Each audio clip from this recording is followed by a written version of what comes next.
પરિયારી higher secondary સ્કૂલના ધોરણ 10માં અભ્યાસ કરતા તેમજ ધોરણ 10 પાસ કરેલા વિદ્યાર્થીઓ માટે આજે કરિયર માર્ગદર્શન એજ્યુકેશન ટૂરનું આયોજન કરવામાં આવ્યું હતું।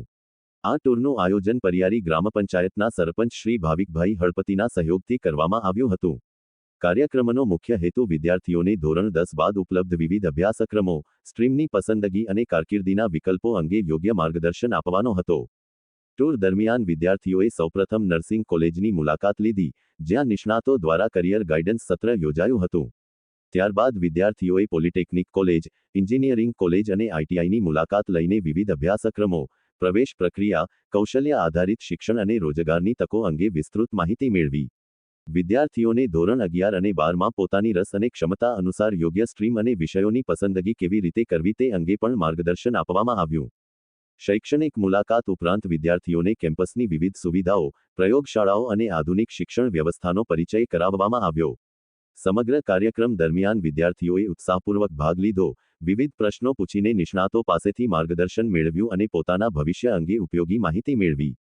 આ એજ્યુકેશન ટૂર વિદ્યાર્થીઓને ઉચ્ચ શિક્ષણ અને કારકિર્દી અંગે યોગ્ય નિર્ણય લેવામાં મદદરૂપ બનશે તેવી આશા વ્યક્ત કરવામાં આવી હતી। વિદ્યાર્થીઓ અને શિક્ષકોએ આ ઉપયોગી આયોજન બદલ પરિયારી ગ્રામ પંચાયતના સરપંચ શ્રી ભાવિકભાઈ હળપતિનો આભાર વ્યક્ત કર્યો।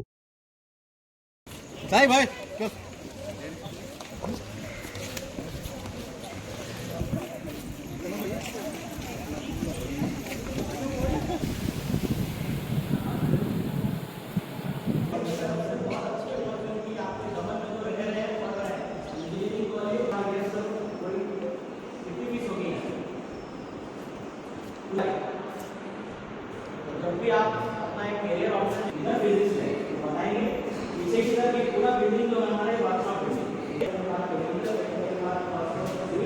सिविल पर प्लास्टिक ये बता रहे हैं क्या बताया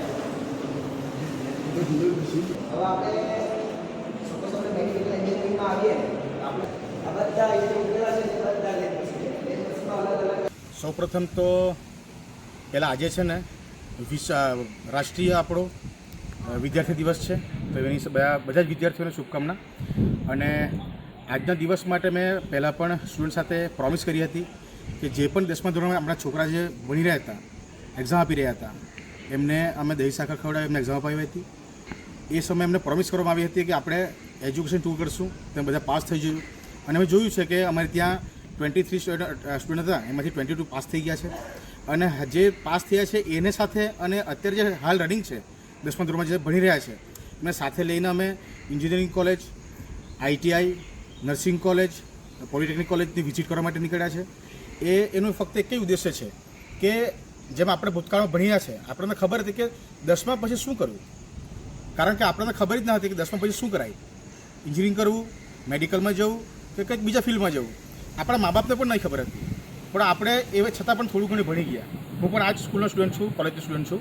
આજે અહીં આવીને જોયું એમ કે ખરેખર તમારા માધ્યમથી આપણા પ્રશાસક શ્રી પ્રફુલભાઈને ધન્યવાદ કરવાનું અમે મન થાય છે, કારણ કે આજે કોલેજ બની છે, જ્યારે અમે ભણતા ત્યારે કોલેજની કેવી હાલત હતી, ને આજે તમે જોઈ શકો કે આ એન્જિનિયરિંગ કોલેજ અને આ પોલિટેકનિક જે આ દશા બની છે અને એની દિશા બદલેલી છે, એ એવા સાહેબને ધન્યવાદ।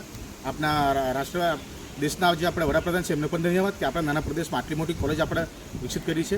અને અલગ અલગ ફેસમાં જોયું છે, અત્યારે અમે નર્સિંગ કોલેજ પણ જઈને આવ્યા છે, ત્યાં પણ છોકરાઓને ઘણી જાણકારી મળી છે કે ફક્ત નર્સિંગ નથી બનવું, ફક્ત ડૉક્ટર નથી બનવું, પણ એની સાથે સાથે હોસ્પિટલમાં જે કામ કરે છે બધા કે લેબ ટેકનિશિયન, એક્સરે ટેકનિશિયન, એ બધી અલગ અલગ ફેકલ્ટી છે ભણવા માટેની, તો એ બધી જ આપણી ત્યાં ઉપલબ્ધિઓ છે, એ ભણવા માટે બતાવવા માટે છોકરાઓને લાવ્યા છે।